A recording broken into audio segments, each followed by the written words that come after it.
The News at Noon starts right now. A man accused of physically beating a child to death back in 2021. Today, his trial beginning now. Daniel Garcia charged with injury to a child. He's now facing up to life in prison if found guilty. Yeah, that trial only got started about an hour ago. There was a delay. Erica Hernandez now joins us from the court. So, Erica, why the delay in the start of this trial?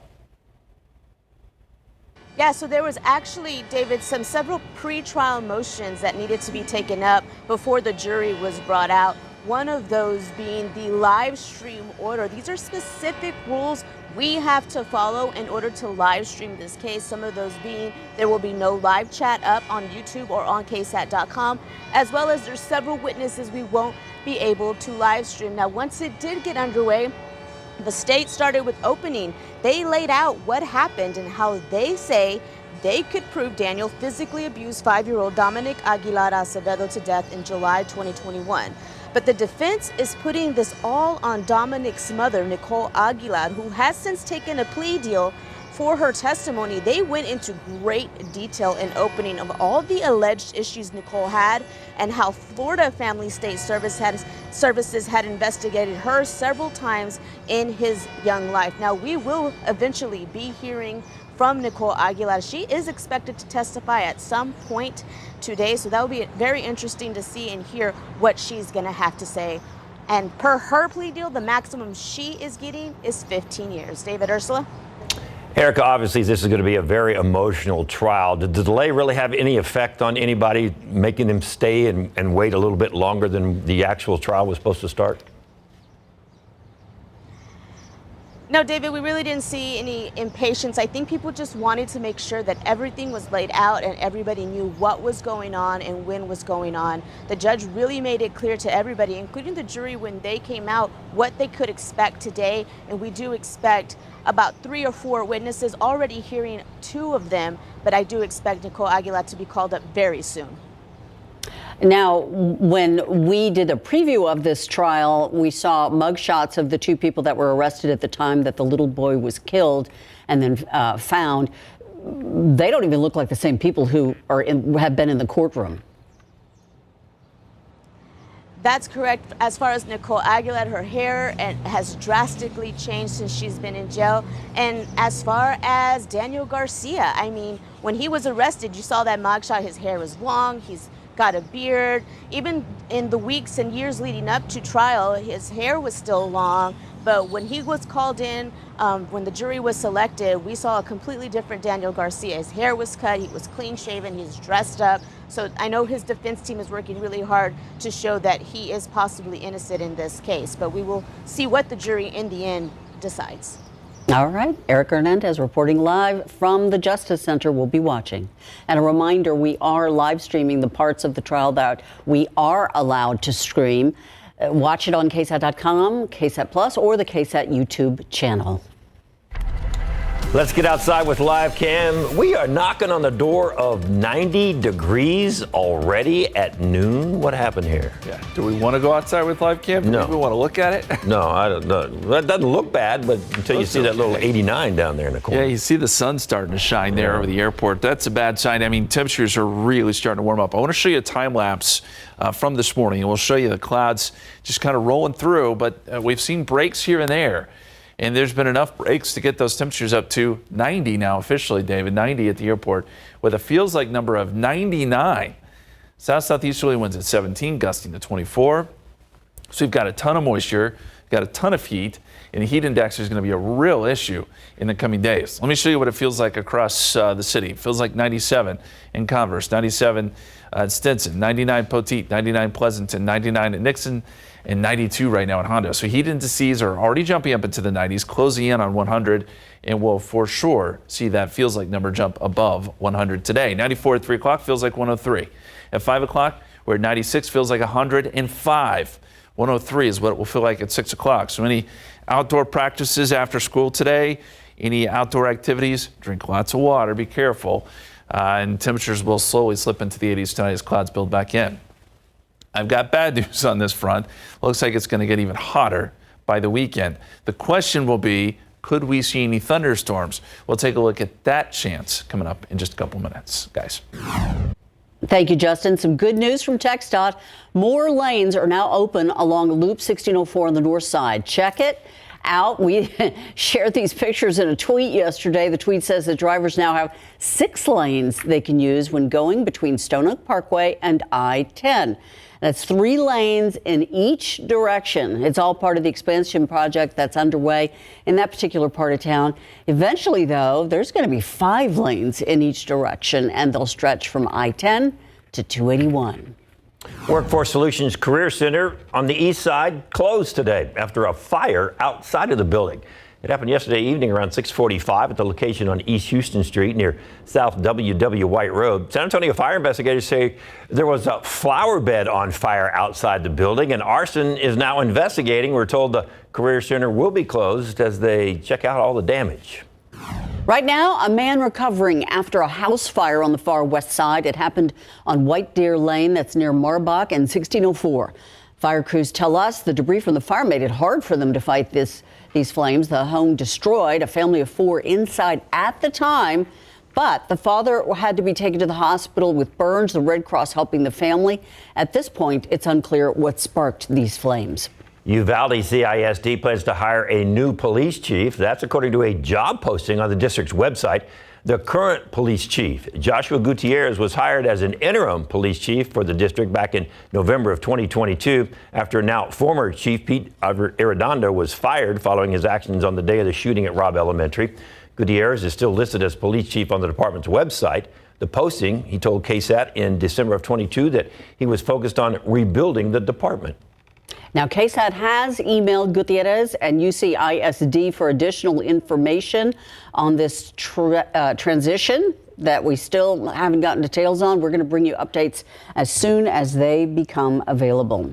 It's been almost 2 years since the Robb Elementary School shooting in Uvalde, and since then, that elementary school has become known to the world as a place of tragedy.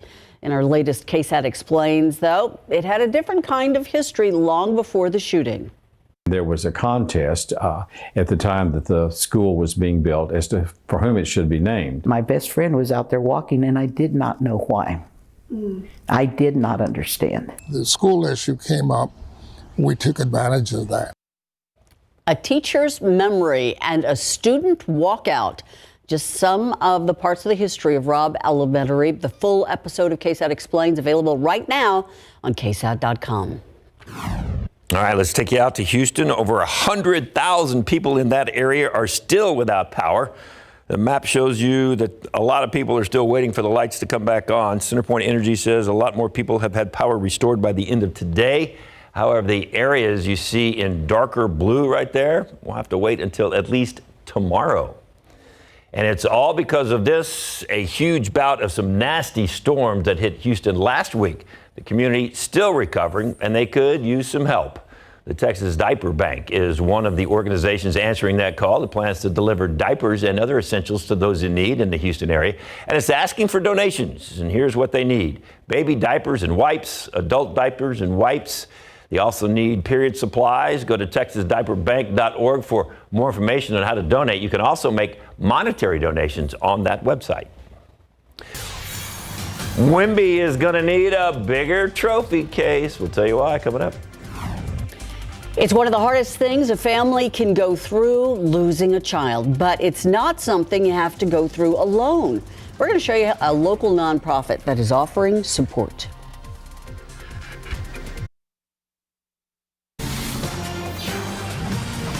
Losing a child is devastating, and one local organization is making sure families have all the support and services they need if this tragic event ever happens to them. Tiffany Huerta shows us how Any Baby Can San Antonio has created a safe space for families who are dealing with the loss of a child, as well as honoring the children's lives.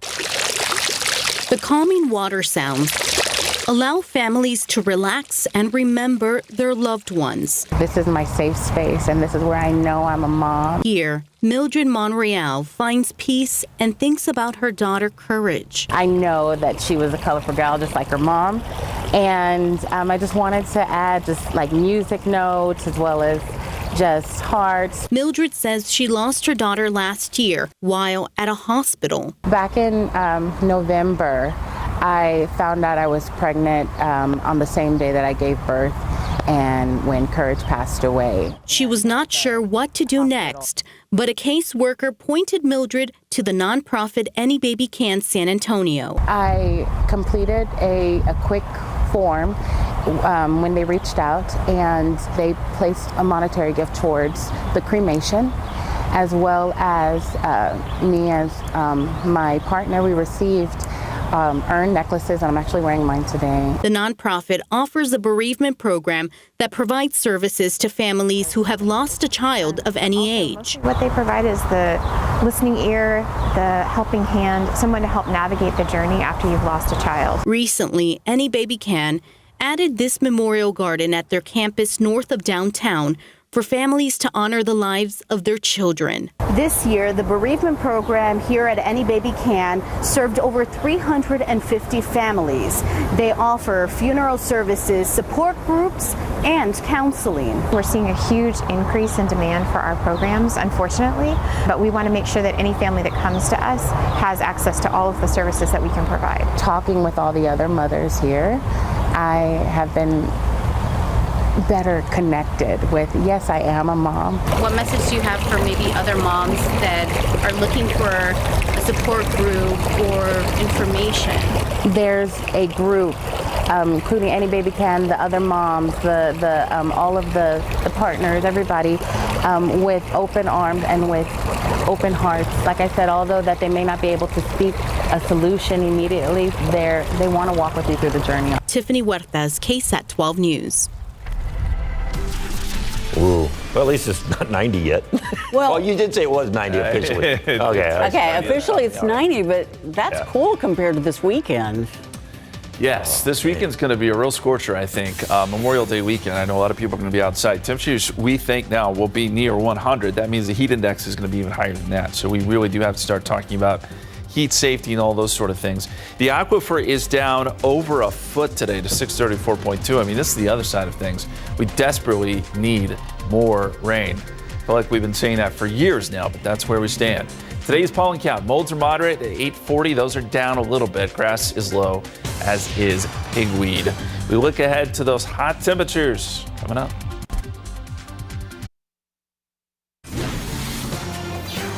Time for the lesson of the day. Or the lesson or the question? The lesson and the question. He's going to give us a lesson right there. He's stressed out and he needs to blow off. Stressed out. Okay, so we've all hit a pinata before. Yes. But we did a story at the Rage Room, where you can, sledgehammers and all that stuff and break and smash and all that stuff. So the question is, if you, I feel like I'm. You're waving that around a lot. Okay. What would you want to smash in a Rage Room? Ooh, that's a good question. Yeah. You know what? I would want to put an old jalopy that nobody cares about in that room and just smash the fool out of a car with a sledgehammer. Just take it. I don't know why. Just that would be I love popping balloons. Like get a big cluster of balloons. Really? We're talking about a sledgehammer here, Ursula. You can really go for broke. I like sharp objects. I'm sorry.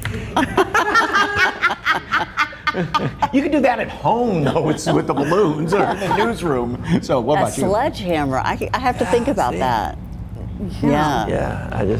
We used to do that. Remember at homecoming in high school? Yeah. They used to do that where they bring in an old junked up car. Yep. That's what I would like to do. I have to say, hitting a windshield with a sledgehammer would feel good. Yeah. Very Carrie Underwood. Mine, I want to smash the computer on customer service that won't let you talk to the human being. Oh. No matter how many times you hit 0. I'm sorry, that's not a proper response. I don't understand. I did not understand. Yeah. Please. That one that won't let you talk to customer service. So, all right, scan the QR code. Let us know, Ursula, you think about something other than smashing balloons with a sledgehammer, because that'll bounce off the balloon then. That's true. I was thinking like a needle, Dainty. Well, yeah, but she's being dainty today. Well, you have to understand, I play polo. I'm used to whacking a ball with a big old mallet. That would be great. David, can you explain this whole smashing concept? We'll get back to you in about 45 minutes. We'll do that during weather. Okay, thanks, guys. All right, Justin. I would just go to town, man. Have you been in one of those rage rooms? Yeah. They're cool. I've never been in one, but I think I need to brush up on it. They don't allow balloons in the rage See, room. we did have a lesson. No balloons. How to show your rage. No balloons in the I'm not rage doing room. it right. You get to do damage. That's the fun part. Anyway, let me show you the air quality. I got to get this in because you know what? The air quality isn't so great. And one reason for that is we continue to see agricultural smoke coming up from Mexico and Central America. This happens every year. This is nothing new, but it does affect our air quality from time to time. We've got lots of humidity in the air that mixes with some of those smoke particles. And if you have asthma or something like that, it isn't so great. Most of us it doesn't affect, but again, folks that are sensitive to this kind of thing certainly can feel it. In the air quality forecast over the next few days, where we're going to be right back in that category today, tomorrow, Thursday. So just a heads up that smoke continues to funnel into South Texas. Right now, 90 degrees. Come on. It is so hot out there, so humid. Southeasterly winds at 17, and we're not even seeing full sun yet. 93 in New Braunfels. 84 in Bernie, 83 in Kerrville, a little bit better up in the hill country. And as we look at the satellite picture, you're probably noticing this line of clouds, a little bit of a wave in the clouds, probably a gravity wave or something like that coming through, but it's not generating any rain or anything like that. But it will increase the cloud cover, right? It's increasing the clouds a little bit ahead of it. So you got thick clouds and then they're scattering out as you get to San Antonio. And we are going to see more sun this afternoon. Right now, as we speak, the heat index is at 99. Feels like 100 in Converse. Feels like 102 in New Braunfels. And it is only lunchtime. This is where I think we end up this afternoon. 94 at 3 o'clock with a feels like number of 103. Feels like 104 at 4 p.m. We could go as high as a heat index of 105 here in San Antonio today. 96 the high temperature, and just some brutal heat. As we get into tonight, temperatures will be in the 80s. Clouds will fill back in as humidity starts to funnel back in. Well, it's already there, but as the clouds thicken up, we'll see more clouds to start tomorrow morning. We'll do the same routine again. Forecast heat index area wide, basically the same thing. I mean, it'll feel like 100 even in Bernie. Kerrville's going to be up near 100, and then you're going to have some of those bigger numbers as you go south. Pleasanton, heat index as high as 106. So some big numbers out there this afternoon, and this kind of trend will continue. We have a heat risk map. This is from the National Weather Service, and basically it kind of details where the risk is at its highest, and that's going to be down there towards Cotulla where things really get extreme, that purple color. But even here around San Antonio, we're starting to see some major impacts from the heat. And by the way, there are heat advisories posted for deep South Texas today, where those heat indices are going to get very, very warm. Futurecast, could we get any rain to cool us down? Boy, that would be the answer to our prayers, I think. But this afternoon, I just don't know that it comes close to San Antonio. I do think we'll get some thunderstorms up in the hill country west of Austin, but that's probably where they stay. And next couple days, I think we'll have some small chances for storms, but it'll be few and far between and isolated. The severe weather risk today is outlined by the Storm Prediction Center, has the greatest risk from Junction up to Dow. So it's that corridor there where we could see some severe weather. I just, again, don't think we'll see much here in San Antonio. So our forecast today, 96, but as we said, it's the heat index. It's the big issue. 96 tomorrow, 20% chance of rain, 20% chance Thursday.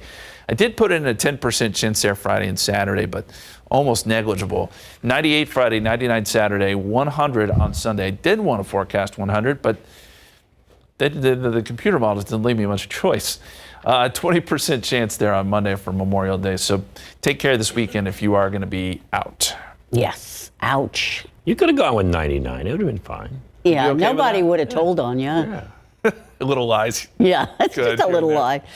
Double check your computer. Hey, Spurs Rookie of the Year adds another rookie award, and the Reagan Rattlers know it's time to strike.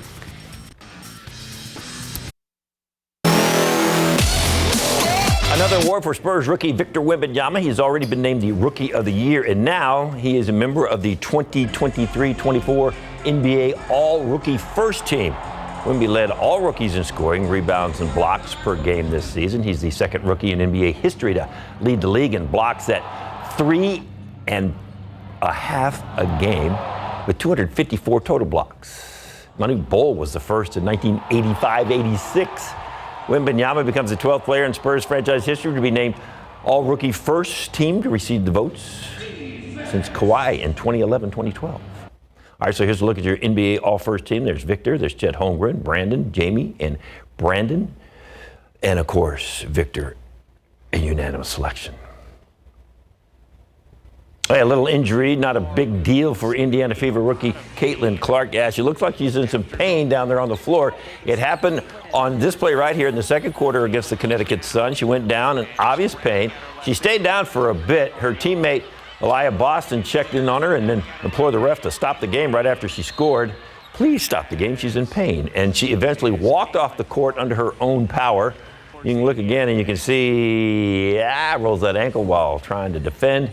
She missed the final 5 minutes in the second quarter, but this is how tough she is. She returned to play in the second half, fourth quarter. Fever down 2. Clark drives, layup, 82 all, just about a minute to go. But the Sun, there's the drive, and there's the layup again. But the Sun ended up prevailing 88-84. She had 17 points. Her teammate Alyssa Smith had 13 and 6 rebounds. And the Reagan Rattlers opened their last 2 playoff series with losses, but battled back to win both and advance to the regional semifinals for the 4th time in 6 seasons. Most recently, the Rattlers overcame New Braunfels 4-2 in the elimination game in the Class 6A Region 4 quarterfinals, proving once again they can handle the pressures of the postseason. The energy and the intensity that they play with is a big advantage for our team, and we feel that if we can play with that energy and intensity for 7 innings, that whoever we're playing is not going to be able to keep up in that facet, and at some point we're going to have a chance to win. We fight, we give it our all, and we're just going to go out there every play, every pitch. We're going to win that pitch. Even when Round Rock we were down 5-0, we weren't sulking, we weren't crying, we weren't doing none of that. We were still hyped, and Game 2, we run with them, so I think we just keep the same high energy like we've been doing all year, and we'll keep winning. Reagan playing a little chip on their shoulder while the squad boasts playoff experience. And they have yet to break the threshold of winning a championship, so the Rattlers have finished second in the state 4 times in the last 9 years. Every season we start with the same goal. We break it out with what are we working for, state championship, and we mean that. And me being a leader, and I have the most experience on this team, and I'm just trying to lead these guys in the right direction. Whether I'm going 0 for 4 or having 4 for 4 hit for the cycle, I got one job, and that's being a leader. And at the end of the day, if I'm having a bad day but my team's winning, then that's all they need me to do is lead them. So that's what I'm going to do. All right, battles of the Rattlers will continue their quest against O'Connor in the region semifinals, 7 o'clock Thursday at NISD Field number 2. Good luck to both those teams. They're ready to be number 1. Yes. It's time. Okay. New today at 5. Dinner plans could hit a snag tonight for you and man's best friend. 2 electric ranges have been heating up more than just food, and something dangerous could be mixed in a popular brand of dog food. We're going to have details on several important recall alerts you need to know about. It's today at 5 after Entertainment Tonight.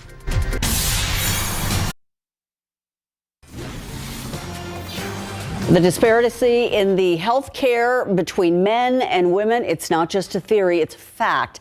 Heart disease is the leading cause of death for women, but a new study shows that 65% of women who have high risk factors are not even referred to specialists. The top doctors in the field admit big changes do need to happen. One patient told Courtney Freeman her gradual symptoms took years to pinpoint, and it almost cost her life. Catherine Guijado's birthday is in January, but in her mind, that's not her only one. April 24th, 2023 is my new birthday. And I sincerely believe that because that was when I got a new lease on life. By way of a heart surgery. In 2016, doctors found a heart murmur, and by 2022, she was told she needed surgery. 6 years had gone by, and by then, things were bad. Major fatigue, shortness of breath, which got worse and worse over time. I couldn't walk from my bedroom to the front door. It wasn't until 2023 she saw cardiologists who did a high-tech procedure that lifted her symptoms immediately. This is a big balloon that we put in someone's aorta. Guijaro's doctor, Jorge Alvarez, is the director of Methodist's structural heart program. He sees between 30 and 40 patients a day, constantly keeping in mind the differences between men and women. Some of those differences are anatomical. Here is what a heart looks like, and right here are the arteries that carry blood to the rest of your body. Women in general have smaller arteries than men, which can lead to different symptoms. Men will have your typical, I get lightheaded, dizzy, I have chest pain. But women rarely have that crushing chest pain or the pain shooting down the arm. Instead, they feel the way Guijaro did. Fatigue and shortness of breath, and we need to be able to adjust for that and get people treated sooner. How far do you think we've come in doing that? In the past 10 years, I think we've made some gains. You can see not only in clinical studies that women are being represented a little bit better. Even so, Guijaro wants even better results. She tells women, make it to the doctor and advocate for yourself. I can't believe I lived like that. I'm like a new person. With new places to go, a new business to start, and a newfound life-changing sense of freedom. Courtney Friedman, KSAT 12 News. As you can see, the message pretty simple, just 4 words: click it or ticket. Law enforcement really cracking down during the next couple of weeks, and Kerr County mother tells us this message could have changed the course of her life.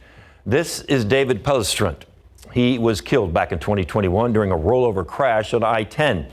He was not wearing a seatbelt. His mother has joined TxDOT and the Lone Star State on an education campaign to encourage all of us drivers and passengers to wear our seatbelts.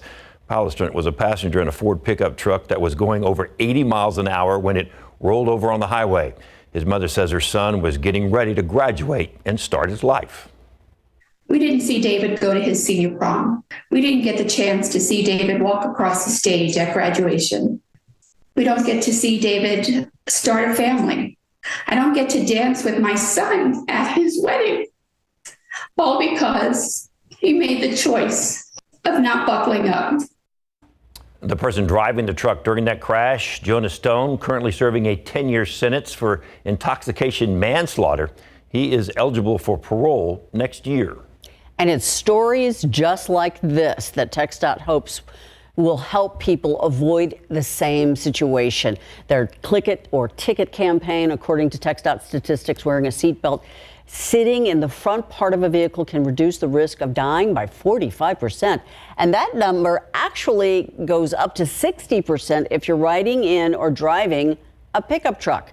Last year in San Antonio, 212 people were injured or died from crashes without seatbelt usage.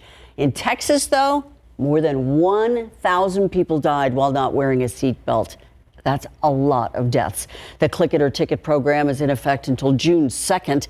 Law enforcement across the state are taking an extra look out for drivers who aren't wearing their belts, which, as a reminder, is against the law on top of dangerous. Details on that, just head to KSAT.com.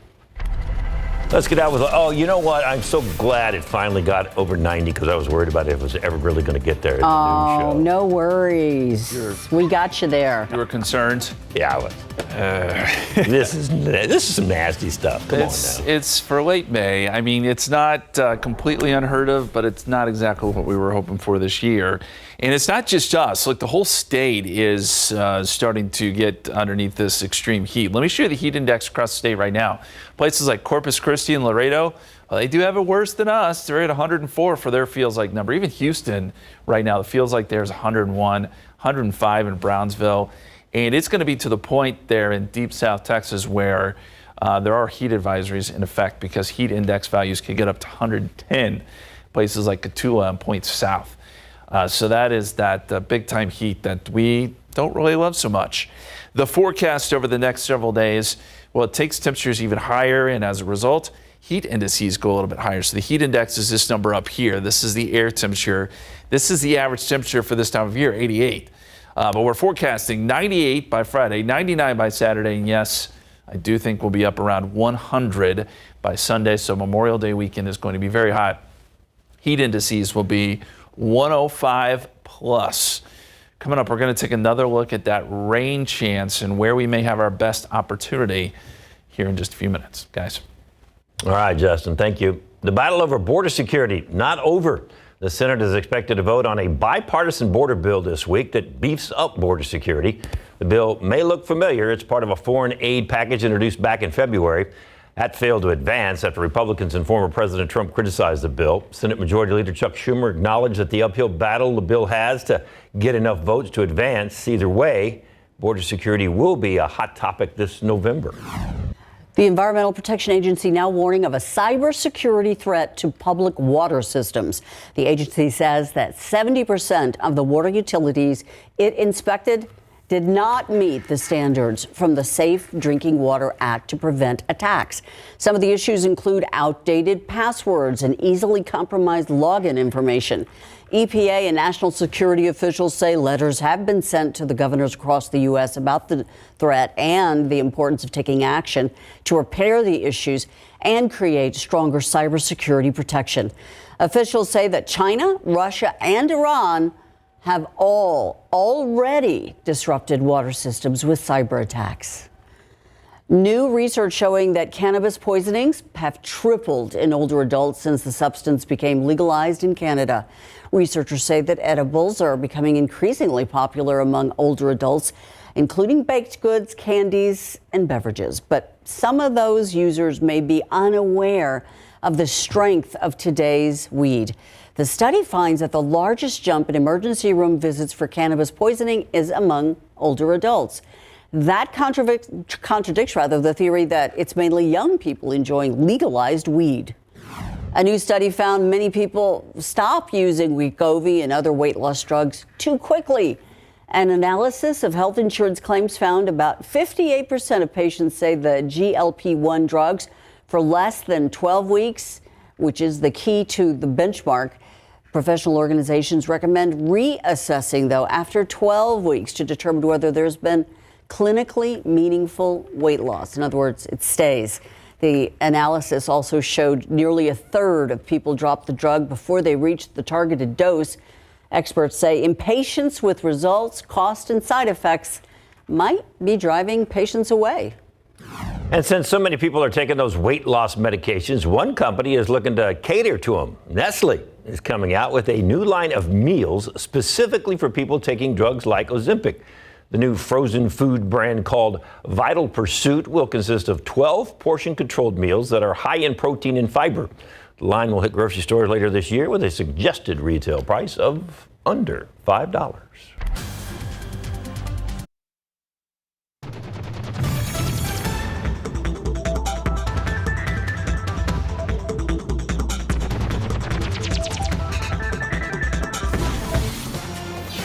Former President Donald Trump's lawyers have rested their defense without the ex-president taking the witness stand in his New York hush money trial. The jury was sent home today. They won't be back until May 28th. That's the day after Memorial Day. And that's when closing arguments are expected. Trump did not stop to speak as he left the courthouse and ignored a question about why he wasn't testifying. He previously said he wanted to take the witness stand to defend himself. Prosecutors have accused the Republican ex-president of a scheme to bury negative stories to fend off damage to his 2016 campaign and falsify internal business records to cover it up. Trump denies any wrongdoing. A plane hitting extreme turbulence, so destructive, one person died on board. The London to Bangkok flight apparently plummeted for a number of minutes before it was diverted to Bangkok. That's where emergency crews rushed to help injured passengers amid the stormy weather there. The Singapore Airlines Boeing plane stayed at 31,000 feet for just under 10 minutes before then rapidly descending and landing in Bangkok in about a half an hour. The descent happened as the flight was over the Andaman Sea while approaching Myanmar. Once again, live cam, we've hit 90 degrees. It's only May, middle of May. I don't know what day it is. It's May 21st. And we're already at 90 something and it's... Isn't this like August weather? Why are we getting this in May? It's just the way it goes sometimes. Look, it does not mean that this summer is going to be absolutely brutal. It is not necessarily a connection there, but it is hot. There's no two ways around it. 90 is the height so far. The average is 88. So we're already above average for the day. The record is 101 set back just 2 years ago in 2022. We're not going to get to that record today, but boy, it's going to feel like it with that heat index. We'll take another look at just how hot it's going to get and some of our rain chances too coming up.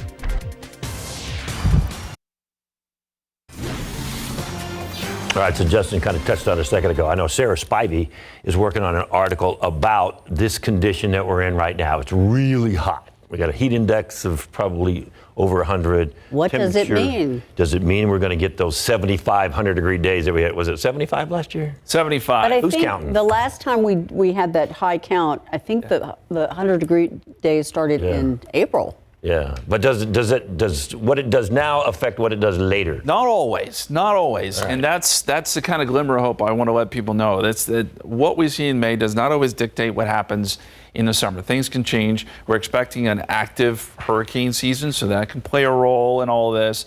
Always depends on where that heat high sets up. But what we do know is that the end of May is going to be very hot. That is for sure. Not quite record-breaking, but close. So let's take you back outside, take a look at the time lapse. This is over the last several hours, and you can more or less see the clouds trying to break up a little bit. We're starting to see more blue sky, and that's only going to lead to warmer temperatures than what we're already seeing, which is pretty impressive considering it's been cloudy most of the morning. 90 right now with a heat index of 99. A good wind gust, though. At least there's that. I mean, if the wind's not blowing, it always feels so much worse. But south-southeasterly winds at 17. Are gusting to 24 at the moment. And the heat index around the area, well, we're closing in on 100 here around San Antonio, but already feels like 101 Stinson, 100 in Converse. Heat index has come down just a little bit in New Braunfels. If you remember, last half hour was 102. These things jump around a little bit, but the bottom line is it's steamy, it's hot. It's going to allow for heat index values to jump up above 105 in some cases this afternoon, including here in San Antonio. So any of folks that work outdoors or will be spending lots of time outdoors, this is always something to consider. And even in the hill country, I think we'll get heat index values up close to 100. Here's the big picture across Texas. And what I'll point out is that we're already starting to see some thunderstorm development up here across parts of North Texas, north of Dallas. And there's some energy that'll be coming through Texas, swinging through Texas. And as it does, we could see a few showers and storms start to take shape across the hill country later this afternoon. So it's this area here that I want to watch, north of Fredericksburg. But you'll notice this is well north of San Antonio. I just think this is all going to stay north and west of us. But this is where we could see some bigger storms. I'd say Waco, Killeen, maybe Fredericksburg out to Junction is an area to watch. I'm not putting in rain chances, though, for San Antonio, at least not today. Maybe tomorrow the storms could get a little bit closer. But there is a risk for severe weather from Del Rio up to Dallas, although I think around Del Rio the risk is pretty low too. It's going to be in this area where you see the orange color that the severe weather risk on a scale of 1 to 5 is about a 2, and that's where the likelihood of storms popping up would be. So 96 degrees today, 96 tomorrow, 20% chance of rain, but the heat index will be 100 plus today through the foreseeable future. What about Memorial Day weekend? Well, right now we have 99 Saturday, 100 Sunday, heat index values 105 plus both days. Small chance of rain right now, just a 10% chance. But there's a weak frontal boundary that tries to come in on Monday for Memorial Day that in theory could cool us down a little bit and give us maybe a storm or two. That'll be something to watch as we get a little bit closer. But any outdoor plans, I know I've said it 1,000 times here, but be careful this weekend.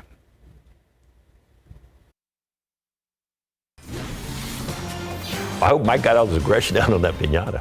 You know, it's a good thing to do. Was there any candy in that piñata? We'll maybe find out. I got a sucker for you, David, if you want that. So, right. okay. Yeah. There's your clue.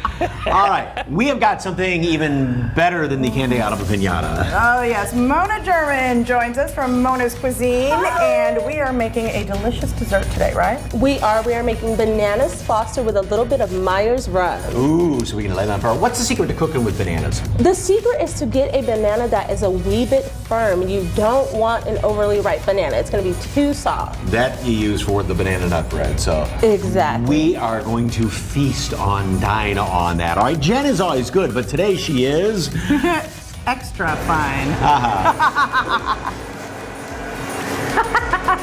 Yes, we are at Extra Fine Bakery. It's the neighborhood spot known for their goodness. Look at these cookies. They also have cinnamon rolls, some delicious cakes behind me. I'm very tempted, and they have a deal for SA Live viewers. We're going to get a sample of the menu and, of course, the coffee too.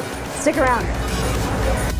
Oh, yes, if you need to blow off some steam, de-stress, like our fabulous producer trainee, Avery. Yeah. Oh my gosh, you got into the candy in pinata. there. We went to a local rage room recently to do just that, and we are going to show you how you can too. All right, a little more genteel than that is the San Antonio Youth Ballet, and we're going to tell you about a free event where you can see part of their upcoming show. And we went out to a salon over at Morgan's Wonderland that is for everyone. We're going to explain That and a whole lot more coming up on SA Live, so stick around.